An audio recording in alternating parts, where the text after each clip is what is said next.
ونعوذ بالله من شرور أنفسنا ومن سيئات أعمالنا من يهده الله فلا مضل له ومن يضلل فلا هادي له أشهد أن لا إله إلا الله وحده لا شريك له وأشهد أن محمدا عبده ورسوله قال الله تعالى في كلامه المجيد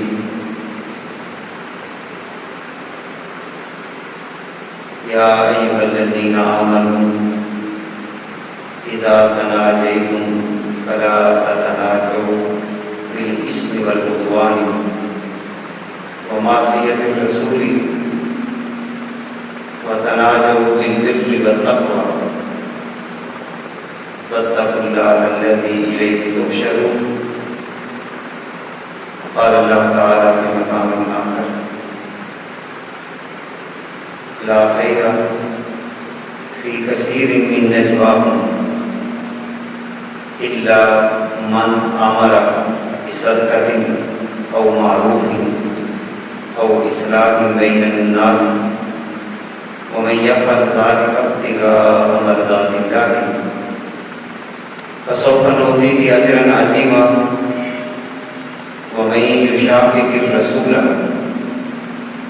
من بعد ما تبين له الهدى فيتبع غير سبيل المؤمنين نوليه ما تولى ونصله جهنم وساءت مصيرا. صدق الله العظيم وبلغنا رسوله النبي الكريم الرؤوف الرحيم. إن الله وملائكته يصلون على النبي يا أيها الذين آمنوا صلوا عليه وسلموا تسليما. اللهم صل على سيدنا وحبيبنا محمد وبارك وسلم عليه.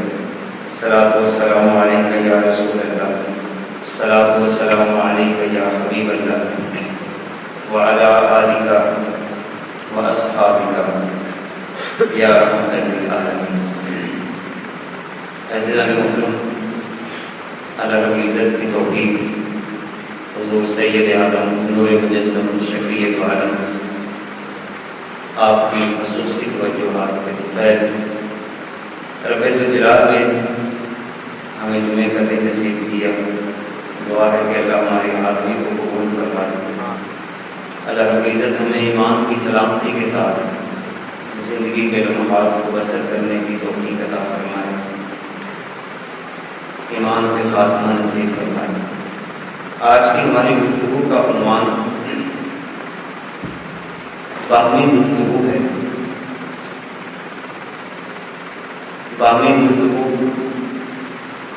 اور اس سے پیدا ہونے والے معاشرے پر جو اثرات ہوتے ہیں، اس کے بارے میں قرآن و سنت کی روشنی میں آج ہم بنیادی اصول اور ضوابط سیکھنے کی کوشش کرتے ہیں تاکہ رب الجلال ہمیں ایسی گفتگو، ایسا لہجہ، ایسا انداز اختیار کرنے کی توفیق عطا فرمائے کہ اللہ ہماری زبان پہ خیر جاری کر دے اور ہماری زبان سے نکلے ہوئے ہر جملے، ہمارے لہجے، ہمارے الفاظ وہ امت مسلمہ کے لیے ہمیشہ ہمیشہ کے لیے نفع مند ثابت ہو سکے.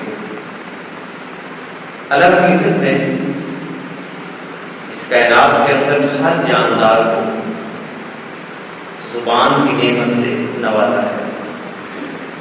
حیوانات جتنے بھی ہیں، گائے، بھینس، بکری، اللہ کی عزت نے ان کو بھی زبان سے نوازا ہے اور اپنے طور طریقے کے مطابق یہ آپس میں گفتگو بھی کرتے ہیں جو ان کا انداز ہے. مگر اللہ کی عزت نے انسان کو تمام جانداروں کے اندر بولنے کا ایک خاص اور منفرد انداز عطا فرمایا ہے کہ انسان کچھ لفظوں کا انتخاب کرتا ہے اور ان لفظوں کو اپنی زبان پہ لے کے آتا ہے اور اپنے ماں کی ضمیر جو اس کے دل کے اندر ہوتا ہے، جو انسان کے دماغ میں ہوتا ہے، ان تمام خواہشات کو یا دل کے اندر پیدا ہونے والے جذبات کو وہ اپنی زبان کے ساتھ لوگوں تک پہنچانے کی کوشش کرتا ہے۔ یہ بات ذہن میں ہے کہ انسان کی زبان انسان کی زندگی میں انتہائی اہمیت کی حامل ہے۔ معیاری الفاظ، سلیقہ والی گفتگو اور مناسب لہجے کا استعمال، یہ تین چیزیں انتہائی اہمیت کی حامل ہیں۔ کہ آپ جس سے بات کر رہے ہیں، بڑا ہو یا چھوٹا ہو، آپ کے برابر درجے کا ہو، عمر میں بڑا ہو، عہدے میں بڑا ہو، یا آپ سے کم عمر ہو یا عہدے سے چھوٹا ہو، تو آپ نے معیاری الفاظ کا چناؤ کرنا ہے، اچھے الفاظ کا چناؤ۔ صرف الفاظ کا چناؤ بھی بہتر نہیں کرنا، بلکہ اس کے لیے سلیقہ مند گفتگو۔ جب آپ کسی سے گفتگو کریں تو اس سے سلیقہ،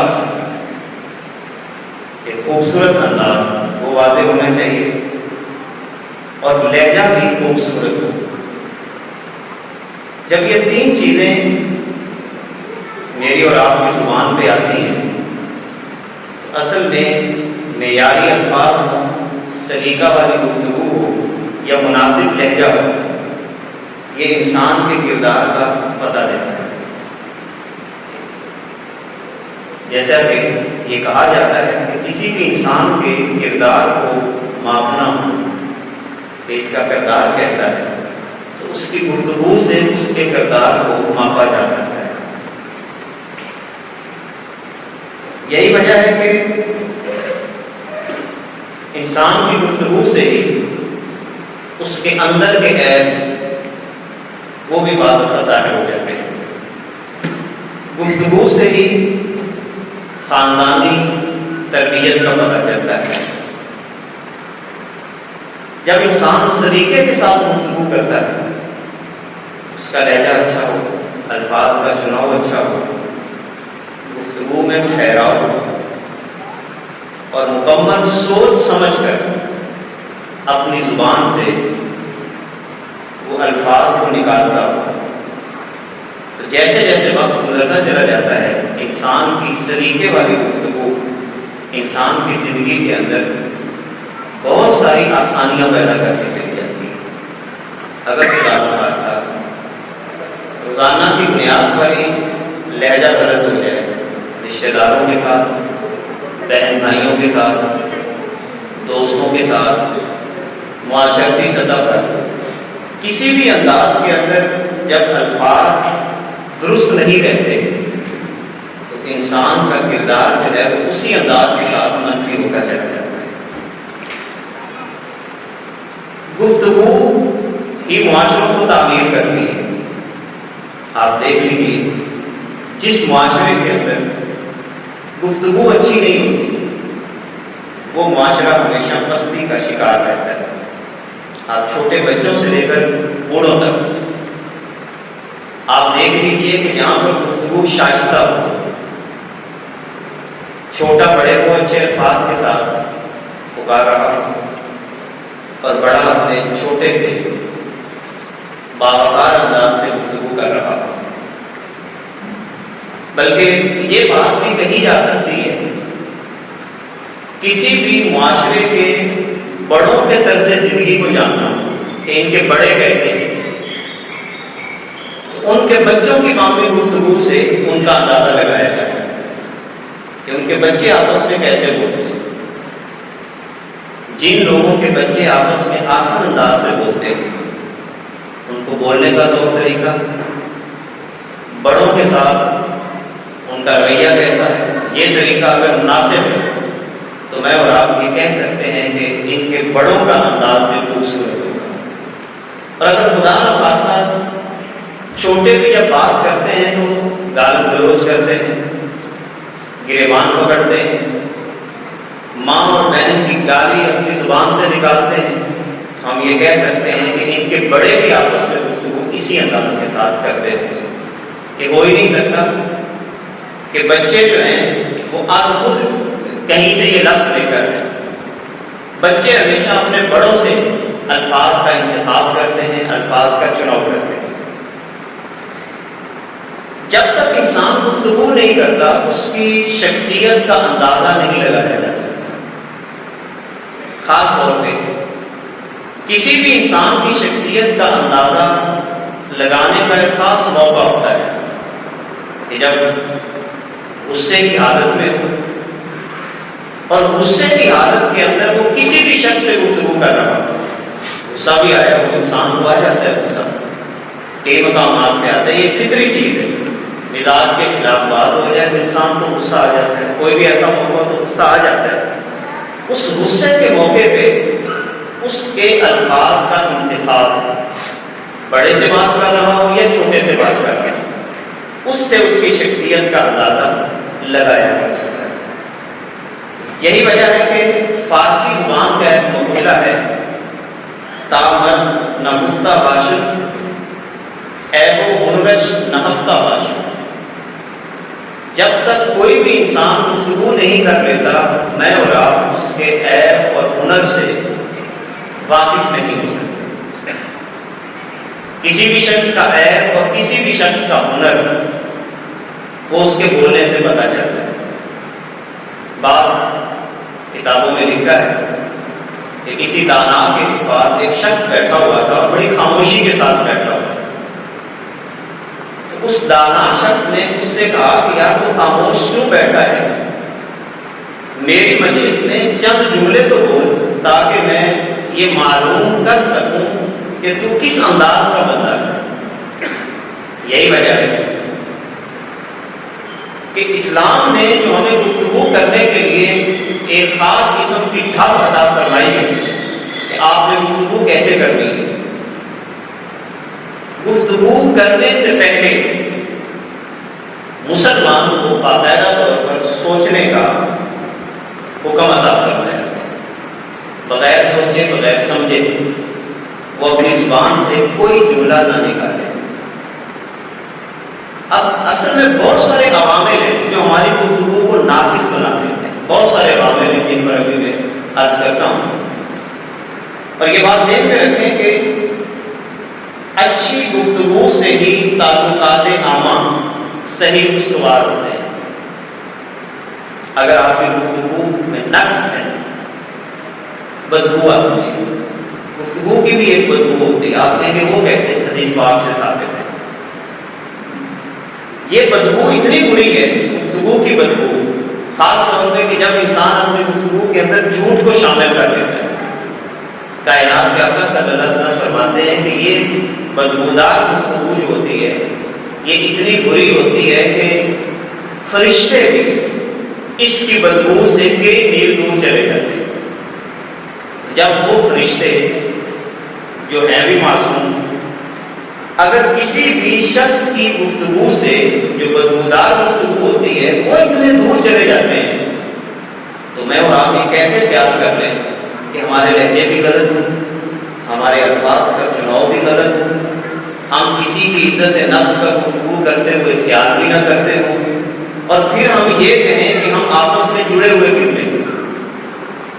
بدبودار گفتگو سے تو فرشتے بھی دور بھاگتے ہیں۔ اگر خدا نہ خواستہ میری اور آپ کی گفتگو کا لہجہ ہی ایسا ہو جائے کہ جس کے اندر سے بدبو آتی ہے، تو یہ انسان ظاہری طور پر تو ایک دوسرے کے ساتھ جڑے رہتے ہیں، مگر باطنی طور پر کبھی بھی ایک دوسرے کے ساتھ اکٹھے نہیں رہ سکتے۔ باطن کا تعلق اصل میں روح کے ساتھ ہے۔ ظاہری طور پر جڑنا اور ہے اور باطنی طور پر جڑنا اور ہے۔ اچھی گفتگو انسان کو باطنی طور پر آپس میں جوڑے رکھتی ہے۔ یہی وجہ ہے کہ اللہ رب العزت نے قرآن مقدس کے اندر باقاعدہ طور پر گفتگو کا ہمیں سلیقہ عطا فرمایا۔ اللہ رب العزت سورہ المجادلہ کے اندر ارشاد فرماتا ہے، یا ایھا الذین آمنوا اے ایمان والو، اذا تناجیتم، جب تم آپس میں گفتگو کرنے لگو، فلا تتناجوا بالاثم والعدوان ومعصیت الرسول، تین باتوں سے منع کیا ہے۔ یہ قرآن کا کمال ہے اور اسلام کا بھی یہی کمال ہے کہ قرآن کے تمام مضامین کو دیکھا جائے اور اسی طرح اسلام کے احکامات کو دیکھا جائے، یہ پہلے نفی کی بات کرتا ہے۔ جیسے ہم کلمہ طیبہ کے اندر یہ بات معلوم کر چکے ہیں کہ پہلے نفی ہے، بعد میں اس بات ہے۔ اسی طرح اللہ رب العزت فرماتا ہے کہ جب تم گفتگو کرنے لگو تو تین طرح کی گفتگو تمہاری نام، یعنی پہلے نفی کر دی، تین عنوانات پہ تمہاری زبان نہیں کھلنی چاہیے۔ فلا تتناجوا بالاثم، گناہ کے عنوان پر ایک دوسرے سے بات نہیں کرنی، کوئی بھی گناہ کا پہلو ہو، کسی بھی قسم کا گناہ، وہ بدنگاہی ہو، وہ غیبت ہو، وہ چغلی ہو، وہ دھوکے کی بات، کوئی بھی ایسا گناہ ہو، جب بھی تم آپس میں بات کرنے لگو، دو دوست آپس میں بات کرنے لگو یا گھر میں یا معاشرتی سطح پر، آپ نے کم از کم یہ خیال کرنا ہے کہ آپ کی زبان سے کوئی گناہ کی بات نہ نکلے، یہ طے کر لیں۔ جب آپ چیزوں کو طے کرتے چلے جائیں گے تو آپ کی گفتگو خود بخود اچھی ہوتی چلی جائے گی۔ جب آپ طے نہیں کریں گے اور جو زبان پہ آیا بغیر سوچے سمجھے زبان سے ادا کرتے چلے جائیں گے تو پھر فتنے پیدا ہوتے ہیں۔ تو پہلے نمبر پہ اللہ رب العزت فرماتا ہے کہ تم نے گناہ کی بات اپنی زبان سے ادا نہیں کرنی، والعدوان، اور سرکشی، زیادتی، کہ میں کسی سے یہ کہوں کہ فلاں سے ہم نے زیادتی کر دی ہے، کوئی آپ سے یہ کہے کہ ہم نے فلاں شخص سے زیادتی کر دی ہے۔ اللہ رب العزت فرماتا ہے کہ آپس میں تمہاری اس عنوان پہ بھی گفتگو نہیں ہونی چاہیے۔ اب دیکھیں جائزہ لے لیں کتنا بڑا عنوان اللہ نے ہمیں عطا کیا۔ جب ہوگی نہیں آپس میں کہ ہم نے کسی پہ زیادتی کرنی ہے تو پھر زیادتی ہوگی کیسے؟ جب ہم اپنی مجلسوں میں یہ طے کر لیتے ہیں کہ ہم نے فلاں بندے کے ساتھ زیادتی کرنی ہے تو پھر وہی زیادتی معاشرے کے اندر آگے بڑھتی چلی جاتی ہے، اس پر ایک منصوبہ بنتا ہے، تیاری ہوتی ہے۔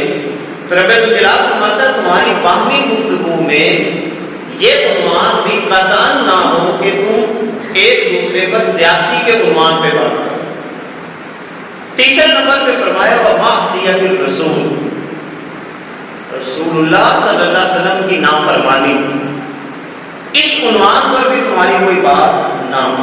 اب یہ تین ایجنڈے رب الجلال نے ہمیں عطا فرمایا کہ باہمی گفتگو کے اندر نہ گناہ کی بات شامل ہو، نہ زیادتی کی بات شامل ہو، اور نہ ہی رسول اللہ صلی اللہ علیہ وسلم کی نافرمانی کی بات شامل ہو۔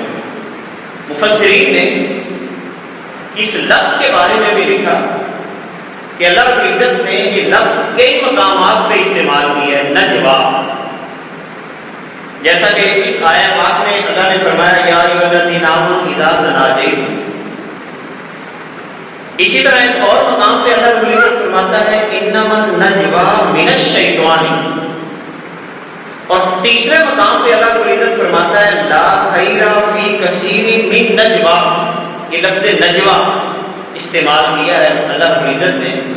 اس کے بارے میں مفسرین نے یہ لکھا ہے کہ نجوا اس گفتگو کو کہتے ہیں جس گفتگو کے اندر دو بندے آپس میں بیٹھ کر مکر، فریب، دھوکہ، برائی کو طلب کرنا، آپس میں فتنے اور فسادات پھیلانا، کسی پر زیادتی کرنا، کسی پر گناہ کا کوئی پہلو اختیار کرنا، جب اس طرح کی ساری گفتگو ہوتی ہے اس کے بارے میں اللہ رب العزت نے قرآن کے اندر لفظ نجوا کا استعمال کیا۔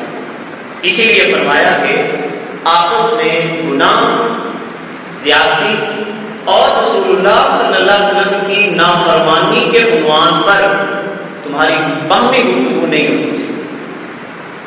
ہاں اگر کرنی بھی ہے تناجو بالبر والتقویٰ، اگر تم آپس میں گفتگو کرنا بھی چاہتے ہو تو نیکی کی بات کرو، خدا کے خوف کی بات کرو۔ اگر مجھ سے کوئی بات کرتا ہے زیادتی کی تو مجھے اس کی گفتگو میں شامل نہیں ہونا چاہیے، اس کو جواب دینا چاہیے کہ یہ زیادتی ہے جو تم کر رہا ہے۔ ہمارے یہاں بہت سارے معاملات کے اندر جب لوگ ہم سے کسی بھی قسم کی بات کرتے ہیں، گناہ کی بات کریں، زیادتی کی بات کریں، بعض دفعہ اس پہ خاموشی اختیار کرنا بھی اس زیادتی کے اندر شامل ہونے کے مترادف ہوتا ہے۔ اگر مجھ سے کوئی بات کر رہا ہے، مثال کے طور پر میں نے فلاں بندے سے زیادتی کرنی ہے، فلاں بندے کو نقصان پہنچانا ہے، میرا پکا ارادہ ہو گیا ہے کہ میں اس کو نقصان پہنچانا چاہتا ہوں، تو میرے فرائض کے اندر یہ شامل ہے اپنا فرض نبھاتے ہوئے یہ بات اس کو کروں کہ یہ تو غلط کر رہا ہے، اللہ اس کے رسول کی نافرمانی کی بات کر رہا ہے، میں کبھی بھی تمہیں اس بات کا مشورہ نہیں دوں گا، اور جتنا مجھ سے ممکن ہو سکا میں تیرا ہاتھ کو روکنے کی کوشش کروں گا، تیرا ساتھی اور سانجی اس سلسلہ میں نہیں بن سکتا۔ یہی وجہ ہے دوسرے مقام پر کمال کا جملہ اللہ رب العزت نے ارشاد فرمایا، اور یہ جملہ ایمان والوں کے لیے تقویت کا سبب ہے۔ معاشرے کے اندر ہر طرح کے لوگ ہوتے ہیں، یہ شروع سے سلسلہ چلا آ رہا ہے، ایمان والوں کے کچھ حق میں ہوتے ہیں، کچھ خلاف ہوتے ہیں۔ تو رب الجلال قرآن مقدس کے اندر فرماتا ہے انما النجوى من الشیطان، یہ جو نجوہ ہے وہی لفظ جو میں نے پہلے آپ کو بتا دیا، کسی کے خلاف مکر کی سازش کرنا، کسی کے خلاف دھوکے کی سازش کرنا، کسی کے خلاف برائی طلب کرنے کی سازش کرنا، اس کو نجوہ کہتے ہیں۔ تو اللہ رب العزت فرماتا ہے انما النجوى من الشیطان، یہ نجوہ شیطان کی طرف سے۔ اب شیطانی کارروائی چل رہی ہے، اب اس کا مقصد کیا ہوتا ہے شیطان کا؟ اس جملے پہ بھی غور کریں، لِيَحْزُنَ الَّذِينَ آمَنُوا، تاکہ شیطان اپنے چیلوں کو تیار کر کے وہ جو نجوہ کر رہے ہیں ایمان والوں کو غمگین کر دیں، آپس میں کوئی منصوبہ بنا کے ایمان والوں پہ پیش کریں کہ ہم یہ کر دیں گے وہ کر دیں گے، ایمان والوں کو غمگین کرنا چاہتے ہیں۔ لیکن اللہ رب العزت نے کمال کا جملہ ارشاد فرمایا وَلَيْسَ بِضَارِّهِمْ شَيْئًا، یہ جتنے بھی نجوہ کرنے والے افراد ہیں، مکر و فریب اور دھوکے کی منصوبہ کرنے والے افراد ہیں، یہ کسی قسم کا نقصان نہیں پہنچا سکتے۔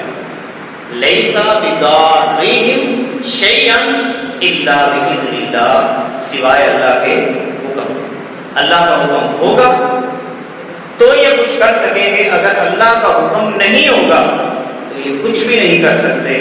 وَعَلَى اللَّهِ فَلْيَتَوَكَّلِ الْمُؤْمِنُونَ، اور اللہ کی عزت فرماتا ہے ایمان والوں کو اللہ کی ذات پر ہی بھروسہ کرنا چاہیے۔ اب یہ کیا ایک عنوان دے دیا اللہ نے، فرض کریں آپ کو یہ علم ہو جائے کہ فلاں اشخاص نے آپ کے خلاف نجوہ کیا ہے، یعنی مکر فریب دھوکہ کی پلاننگ کر رکھی ہے، اب آپ کیا کریں؟ کیا اس کے مقابلے میں آپ بھی کچھ پلاننگ کریں، یا کسی کو منت کریں جا کے کہ جناب میں آپ کی منت کرتا ہوں، فلاں لوگ میرے خلاف ایک منصوبہ بنا رہے ہیں تو میں آپ کی منت کرتا ہوں آپ میرا ساتھ دیں، آپ میرے ساتھی ہو جائیں تاکہ ہم ان کا مقابلہ کر سکیں؟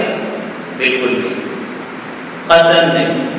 اللہ رب العزت فرماتا ہے کہ وَعَلَى اللَّهِ فَلْيَتَوَكَّلِ الْمُؤْمِنُونَ، ایسی صورتحال کے اندر مومن کو اللہ کی ذات پہ بھروسہ کرنا چاہیے۔ اللہ مدد کرے گا، کہاں سے کرے گا یہ اس کو پتہ ہے، کیسے کرنی ہے یہ اس کو پتہ ہے، کس انداز کے ساتھ کرنی ہے یہ اس کو پتہ ہے، اور یہی وہ نظریہ لا الہ الا اللہ ہے۔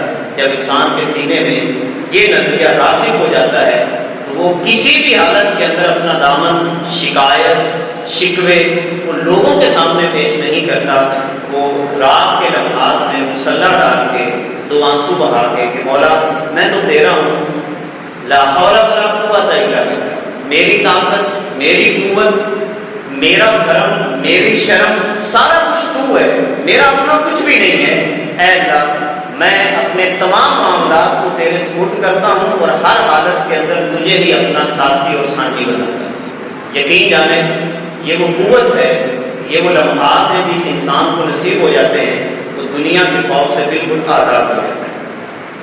تیسری بات رب الجلال قرآن مقدس کے اندر ایک اور کمال کی ارشاد فرما اسی باہمی گفتگو کے حوالے سے، اور یہی درخواست ہے آپ لوگوں سے کہ اگر میں اور آپ اپنی باہمی گفتگو کو ہی اچھا بنا لیں تو ہمارے کتنے مسائل حل ہیں، کتنے مسائل حل ہو جائیں، ہمارا معاشرہ خوبصورت ہو سکتا ہے۔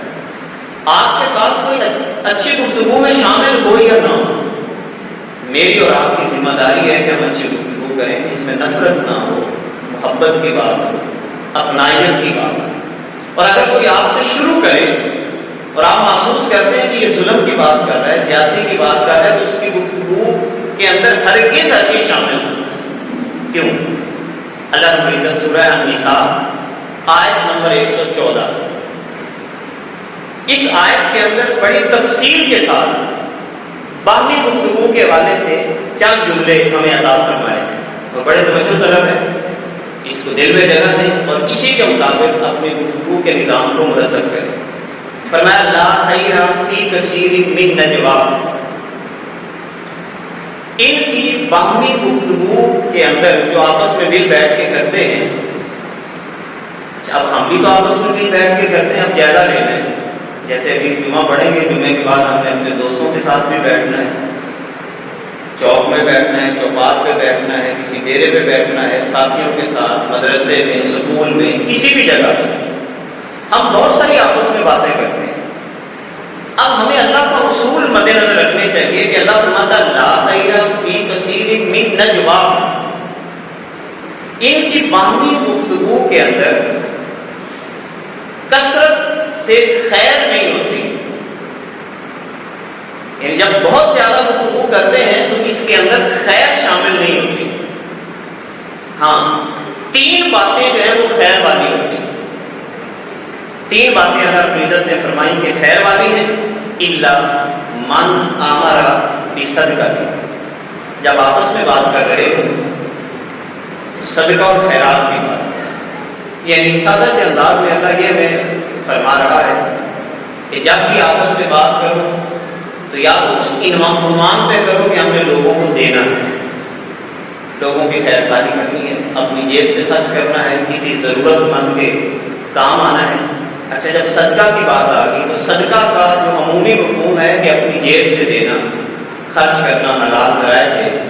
اچھا، جب دینے کی بات آ جائے گی تو لینا ناجائز طریقے کا سارا ختم ہو جائے گا۔ اب باہمی مشورہ چوری کا یہ ختم ہو جائے گا۔ تو میں نے یہ طے کر لیا کہ میں نے جب بھی اپنے کسی ساتھی کے پاس بیٹھنا ہے تو دینے کی بات کرنی ہے، چوری کا مشورہ ختم ہو جائے گا، ڈکیتی کا ختم ہو جائے گا، رشوت کا ختم ہو جائے گا، ناجائز چیزوں کو غصب کرنا، یہ سارے کے سارے معاملات بالکل ختم ہوتے چلے جائیں گے۔ الا من امر بصدقہ، یہ پہلا عنوان اللہ نے باہمی گفتگو کا دے دیا اس آیت پاک کے اندر۔ نمبر 2 او معروف، دوسری بات فرمایا کہ جب آپس میں گفتگو کرو تو معروف بات کرو۔ معروف اس گفتگو کو کہتے ہیں کہ جس کو کرنے کے بعد معاشرے کی بھلائی، ایسی گفتگو جیسے ہمارے بعض لوگ کہتے ہیں ہم تو کھری کھری بات کرتے ہیں، یہ جو کھری کھری کرنے والے ہوتے ہیں بعض دفعہ معاشرے کو نقصان پہنچاتے ہیں، وہ کھری کھری نہیں کرتے، وہ اصل میں بعض دفعہ فتنہ پھیلا رہے ہوتے ہیں۔ بات کرنے کا ایک اسلوب ہے، ایک طریقہ ہے، شریعت اسلامیہ نے ہمیں وہ بڑے خوبصورت انداز میں عطا فرمایا ہے کہ بات کب کرنی ہے، کیسے کرنی ہے، ماحول کیسا ہو، اور اس ماحول کو بنا کر ایک بات کرنا، یہ اصل میں انسان کا کمال ہوتا ہے۔ آپ نے دیکھا ہوگا بہت سارے لوگ جب کھری کھری کرتے ہیں تو پھر کھری کھری باتوں کا نقصان کتنا ہوتا ہے، گریبان پکڑتے ہیں، ہتھیار نکل آتے ہیں، گالن گلوچ پہ اتر آتے ہیں، تو یہ تو کھری کھری باتیں نہ ہوئی۔ کیا نبی کریم صلی اللہ علیہ وسلم سے زیادہ کوئی کھری باتیں کرنے والا ہو سکتا ہے؟ مگر میرے کریم آقا صلی اللہ علیہ وسلم کی گفتگو اتنی شائستہ ہوتی، اتنی خوبصورت ہوتی کہ اگر دشمن بھی، آپ مکی دور کی سیرت کا مطالعہ کریں کہ ابو جہل کتنا سنگین دشمن ہے، ابو لہب کتنا سنگین دشمن ہے، مگر نبی کریم صلی اللہ علیہ وسلم کی گفتگو میں اتنی شائستگی متانت اور سنجیدگی ہوتی کہ وہ بھی چھپ چھپ کر حضور علیہ السلام کی باتوں کو سنا کرتے تھے. یہ لہجہ ایسا ہوتا تھا. تو اس لیے اللہ رب العزت نے فرمایا کہ یا تو تمہاری بات معروف. نمبر 3 او اصلاح بین الناس، لوگوں کے درمیان صلح کے عنوان پہ بات کرتے ہیں. اب یہ 3 باتیں کرنا ہر بندہ مومن پہ فرض قرار دیتے ہیں. امیر ہو غریب ہو جس درجے کا بھی ہو، ہر بندے پر یہ 3 طرح کے عناوین عنوان اللہ رب العزت نے ہمیں عطا فرمایا. ساتھ ہی ایک جملہ اللہ نے یہ بھی عطا فرمایا وَمَن يَعْمَلْ ذَلِكَ ابْتِغَاءَ مَرْضَاتِ اللَّهِ. نیت کی صفائی ضروری ہے. بعض دفعہ ہم یہ تینوں کام، صدقے کا کام، بھلی بات کرنے کا کوئی پہلو، یا لوگوں کے درمیان صلح، اس کے اندر بھی خدا نہ خواستہ شہرت مقصد ہوتا ہے یا نیت کا فساد ہوتا ہے. اللہ رب العزت اس حوالے سے بھی ارشاد فرما رہا ہے کہ جو بندہ یہ کام کرے گا تینوں اللہ کی رضا کو حاصل کرنے کے لیے، فَسَوْفَ نُؤْتِيهِ أَجْرًا عَظِيمًا، ہم ان قریب ایسے لوگوں کو اجر عظیم عطا کریں گے. ایسی بات، ایسا اچھا کام، نیکی کا کام جس کو کرنے کے بعد فتنہ پیدا ہو، فساد پیدا ہو. ہمارے ہاں بہت سارے لوگ نیکی کا کام کر کے فساد پھیلا رہے ہیں. مذہب کے نام پہ بہت سارے لوگ اس طرح فساد پھیلاتے ہیں. وہ کہتے ہیں ہم نیکی کا کام کر رہے ہیں. یہ ہمارے یہاں مصالح کا جو یہ سارا سلسلہ ہے، چھوٹے موٹے یہ وہ جھگڑے جو شریعت اسلامیہ میں ہمارے بزرگوں نے ہمیں اس پر کوئی توجہ ہی نہیں دلائی، اور یہاں پر وہ اس انداز کے ساتھ اپنے آپ کو پیش کرنا، خاص طور پہ اجتماعی ماحول کو خراب کرنے کے لیے ایسا انداز اختیار کرنا کہ لوگوں کے درمیان ایک نیا فتنہ پیدا ہو. شریعت اسلامیہ نے ایسی نیکی کو نیکی ہی قرار نہیں دی. آپ اندازہ لگائیں، ایسی نیکی کو جو ظاہراً نیکی ہے، مگر ایسی نیکی جس نیکی کے کرنے سے فساد پیدا ہو رہا ہو، اندازہ لگائیں شریعت اسلامیہ اس نیکی کو نیکی ہی قرار نہیں دی. نیکی قرار نہیں دی. میں اس کی ایک مثال دینا چاہوں گا. حضرت امام ابو یوسف آپ سے سوال کیا گیا، آپ حنفی ہیں، امام اعظم کی شاگرد ہیں، کہ حضرت آپ جب مدینہ شریف جائیں گے اور امام مالک کے پیچھے، وہاں پر امام مالک تھے جن کو عاشق مدینہ بھی کہا جاتا ہے، اور ان کے پیچھے جب آپ نماز کو پڑھنی پڑے تو کیا آپ ان کے پیچھے نماز پڑھ لیں گے؟ حضرت امام ابو یوسف رحمہ اللہ تعالیٰ نے بڑا خوبصورت جملہ ارشاد کیا، جی بالکل میں پڑھوں گا. اب اگلی بات بڑی توجہ طلب ہے. اس شخص نے سوال کیا، حضرت امام مالک کے ہاں مسئلہ یہ ہے کہ جب جسم سے خون نکلے تو ان کے ہاں وضو نہیں ٹوٹتا، آپ کا فتویٰ یہ ہے کہ وضو ٹوٹ جاتا ہے. آپ ان کے پیچھے کھڑے ہو کے نماز پڑھ رہے ہو اور ان کے جسم سے خون نکلے، آپ نے دیکھ لیا، آپ کے نزدیک ان کا وضو نہیں رہا، اور جس شخص کا وضو نہ ہو اس کے پیچھے تو نماز ہی نہیں ہوتی، تو اب آپ کیا کریں گے؟ کمال کا جملہ تھا. علم والوں کا سینہ چوڑا ہوتا ہے.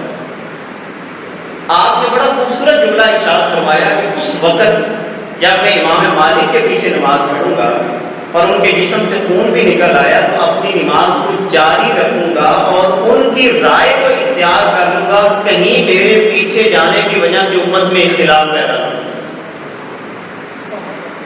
اب جائزہ دیجیے آج کل کیا مساجد میں ہو رہا ہے، یعنی ایک دوسرے کو تان و تشنیع کا نشانہ بنانا، اور بعد عمل کے ساتھ نشانہ، جی میں فلاں مسلک سے تعلق رکھتا ہوں. اس نے امت کو کیا دیا ہے سوائے فتنوں کے؟ اور آپ نے پایا کیا ہے اس سے؟ یعنی وہ بھی چند باتیں جو ہیں بھی عمومی، جن کو شریعت اسلامیہ کرنے یا نہ کرنے پر زور بھی نہیں دیتی، اور آپ نے اس کو اتنا اجاگر کر دیا کہ حلال اور حرام کا فرق بالکل پیچھے رہ گیا. امت کی اجتماعیت کو اتنا نقصان پہنچایا کہ وہاں پر چھوٹی چھوٹی باتوں پر گریبان پکڑنے لگے. اللہ رب العزت نے تو یہ بات یہاں پہ نہیں فرمائی، بلکہ فرمایا کہ قول معروف، یہ سورہ البقرہ کی آیت نمبر 264، کمال کا جملہ ہے۔ قول معروف و مغفرۃ خیر من صدقۃ یتبعها اذى، فرمایا کہ اچھی بات کرنا اور بخش دینا یعنی معاف کر دینا، یہ بہتر ہے اس صدقہ سے کہ جس صدقہ کو کرنے کے بعد وہ کیا ہو کہ اذیت پیچھے لگ گیا۔ کیا مطلب کہ نیکی کا کام آپ نے کیا مگر اس نیکی کے کام کی وجہ سے دوسروں کو اذیت پہنچنا شروع ہو گئی، وہ کسی بھی شکل میں، جیسے میں نے تجھے روٹی نہیں کھلائی، میں نے یہ کر دیا وہ کر دیا، تو میرے سامنے بولتا ہے یہ کرنا، گویا کہ یہ بندہ اپنی نیکیاں ضائع کر رہا ہو۔ تو اللہ فرماتا ہے اس سے بہتر ہے کہ یہ کام نہ کرو، ایسا نیکی کا کام جس کو کرنے کے بعد تم نے لوگوں کو ذلیل کرنا ہے، تم نے لوگوں کو پسپا کرنا ہے، فرمایا اس سے بہتر ہے کہ قول معروف کر لو، اچھی بات کر لو، وہ نیکی کا کام کرنے سے بہتر ہے۔ نبی کریم صلی اللہ علیہ وسلم نے ایک مقام پہ ارشاد فرمایا، شعب الایمان کی روایت ہے، اچھی بات کہنا خاموشی سے بہتر ہے اور خاموش رہنا بری بات کہنے سے بہتر ہے۔ کتنا خوبصورت اسلوب اللہ کے نبی صلی اللہ علیہ وسلم نے کہا، اچھی بات کہنا خاموشی سے بہتر ہے اور خاموش رہنا بری بات کہنے سے بہتر ہے۔ ایک اور چیز جو انتہائی ضروری ہے، گفتگو کے دوران کون سا انداز اختیار کرنا چاہیے۔ بعض دفعہ ہم نے بات مختصر سی کرنی ہوتی ہے مگر اس کے لیے وہ پوری سیاحت کرواتے ہیں۔ سیاحت کا کیا مطلب ہے؟ ادھر کی بات ادھر کی بات ادھر کی بات، چلتے چلتے چلتے آخر میں نتیجہ چھوٹی سی بات پہ نکلا، بندہ سوچتا رہتا ہے کہ یار جو بات یہ مجھ سے کرنے آیا تھا یہ کب کرے گا، بات تو اتنی سی ہے مگر تمہیدن ادھر ادھر دائیں بائیں دور پشاور کراچی چلتے چلتے آخر میں بات اتنی سی ہوتی۔ مختصر بات کرنا اور بامقصد بات کرنا، یہ کائنات کے اللہ صلی اللہ علیہ وسلم نے اصول عطا فرمایا۔ میں چھوٹی سی مثال آپ کو دینا چاہوں گا، بہت سارے سائل آتے ہیں ہمارے پاس سوال کرنے کے۔ ایک سائل میرے پاس آیا، سوال اس کا یہ تھا کہ فرض کریں کہ مجھے یقین ہو کہ یہ میں نے غلط کام نہیں کیا اور کوئی بندہ مجھ سے قسم اٹھوانا چاہتا ہو تو کیا میں قسم اٹھوا لوں؟ اتنا سا سوال۔ آپ حیران ہوں گے اس سوال تک پہنچنے کے لیے کم از کم اس کے 15 منٹ لگے، لیکن ہمیں بھی ایک طریقہ سکھایا گیا ہے اور وہ بھی نبی کریم صلی اللہ علیہ وسلم سے ہی ہمیں عطا ہوا ہے کہ جب ایسا سائل آ جائے اس کو برداشت بھی کرنا پڑتا ہے کہ اس کا کہیں دل نہ ٹوٹ جائے۔ ہمارے لیے یہ حکم ہے کہ وہ اس کی لمبی گفتگو کو بھی کسی نہ کسی انداز، اب دیکھیں سوال صرف اتنا تھا کہ اس نے مسئلہ یہ پوچھنا تھا مگر اس مسئلے تک پہنچنے کے لیے کم از کم اس کے 15 منٹ لگے۔ ایسی گفتگو سے مجھے اور آپ کو پرہیز کرنی چاہیے۔ آقا کریم علیہ السلام ارشاد فرماتے ہیں، اور یہ روایت حضرت عقبہ بن عامر سے، قال قلت یا رسول اللہ، خود حضرت عقبہ بن عامر نے سوال کیا حضور علیہ السلام سے، حضور من نجات، نجات کس چیز میں، یعنی بندہ کیسے بچ سکتا ہے؟ تو کریم آقا صلی اللہ علیہ وسلم نے 3 باتیں یہاں پہ ارشاد فرمایا اس مقام پر۔ سب سے پہلی بات حضور نے فرمائی، املک علیک لسان، اپنی زبان کو قابو میں رکھنا، یہ پہلا طریقہ، اپنی زبان کو قابو میں رکھنا۔ وَلْيَسَعْكَ بَيْتُكَ، اور تجھے چاہیے کہ زیادہ وقت اپنے گھر میں رہے، زیادہ وقت اپنے بیوی اور بچوں کے ساتھ رہے، یا اس کا یہ مطلب ہے کہ چوکوں چوراہوں میں مت بیٹھ، جیسے ہمیں عادت ہے بات کا ایسے فضول چوکوں میں بیٹھ جانا، آنے جانے والوں کو تنگ کرنا، باتیں باتوں پر بسنا ہے، پھر آنے جانے والوں پہ تبصرہ بھی ہم باقاعدہ کرتے ہیں، تو اس سے منع فرمایا کہ اسے چاہیے کہ زیادہ سے زیادہ، حضور فرماتے ہیں اس میں نجات ہے کہ اپنے گھر میں رہے۔ اور تیسری بات کائنات کیا تھا کہ فرمائی وَأَبْكِي عَلَىٰ خَطِيئَتِكَ، اے عقبہ تجھے چاہیے کہ سب سے زیادہ اگر تو رونا چاہتا ہے اپنے گناہوں پہ رو، اپنے گناہوں پہ رو، کہ جو تو نے گناہ کیے ہیں اپنی پوری زندگی کے اندر ان کو مد نظر رکھ کے، میں فلاں گناہ کیے ہیں ان کو مد نظر رکھ کر بس اپنے بارے میں سوچ، دوسروں پر تبصرہ کرنے کی تمہیں ضرورت نہیں۔ لہذا لفظ باتوں سے پرہیز کرنا، اور اسی طرح باہمی گفتگو کا آغاز ہمارا کتنا خوبصورت ہے، وہ السلام علیکم سے ہوتا ہے۔ جب میں اور آپ ایک دوسرے کو السلام علیکم کہہ دیتے ہیں تو یہ چھوٹا جملہ نہیں ہے، میں یہ اعلان کرتا ہوں کہ اب میری اور تیری بات ہونے لگی ہے، میری طرف سے تو سلامتی پر ہے، اور اگلا بندہ یہ جواب دے رہا ہوتا ہے کہ ٹھیک ہے میری طرف سے تو سلامتی پر ہے، نہ میں تمہیں کچھ کہوں گا نہ آپ مجھے کچھ کہیں گے، ہماری گفتگو سلیقے کے ساتھ ہوگی۔ دوران گفتگو کسی کو تانا نہ دیں، دوران گفتگو کسی کی ذاتی زندگی پر حملہ نہ کریں، اس سے بہت زیادہ نقصانات پیدا ہوتے ہیں۔ نہ تانا دیں، نہ کسی کی ذاتی زندگی پر آپ حملہ کریں، ایسا مزاح نہ کریں کہ جس سے کسی کی دل آزاری ہو۔ دوسروں کو بولنے کا باقاعدہ موقع دیں، ہم بعض دفعہ دوسروں کو بولنے کا موقع نہیں دیتے، بس شروع ہو جاتے ہیں اور اگلا بندہ بول ہی نہیں پا رہا ہوتا۔ جب آپس میں بات کر رہے ہوتے دلیل سے بات کریں، آپ سے کوئی آپ کی بات کی دلیل مانگتا ہے تو بھی اس کی دلیل دو۔ اگر آپ کے پاس دلیل نہیں ہے تو دلیل کا جواب نہ ہو تو ہم کیا کرتے ہیں، یا تو گالیاں نکالنا شروع کر دیتے ہیں یا پھر ناک پھنکارنا شروع کر دیتے ہیں، بڑے غصے میں آ جاتے ہیں۔ دلیل چونکہ ہوتی نہیں ہے، اب کسی طریقے سے چڑھائی تو کرنی ہے تو پھر ناک پھنکارنا شروع کرنا، اونچا بولنا، لڑائی کرنا، یہ انداز اختیار کرتے ہیں۔ لہٰذا دلیل سے بات کریں اور دلیل دیتے ہوئے بھی چہرے پہ مسکراہٹ رہنی چاہیے۔ اس وقت بھی منہ پہ کوئی 12 ہی بجے ہونے چاہیے کہ آپ جب کسی سے بات کر رہے ہو خندہ پیشانی کے ساتھ اور محبت کے ساتھ بات کیجیے۔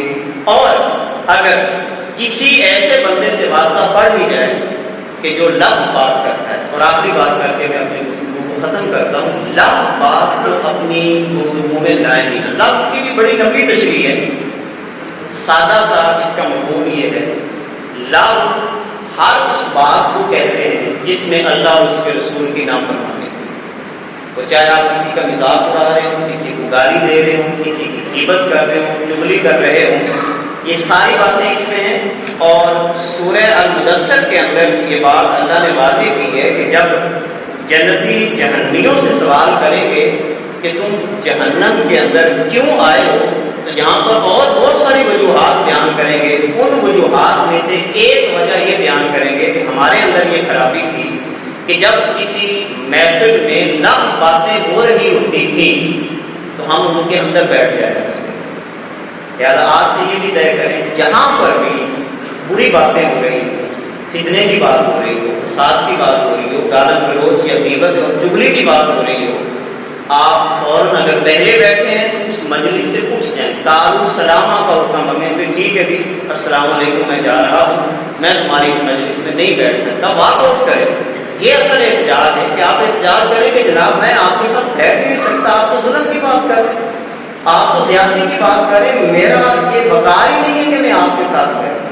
ایسے بندے کے پاس بیٹھیں، عدل کی بات کریں، انصاف کی بات کریں، محبت کی بات کریں۔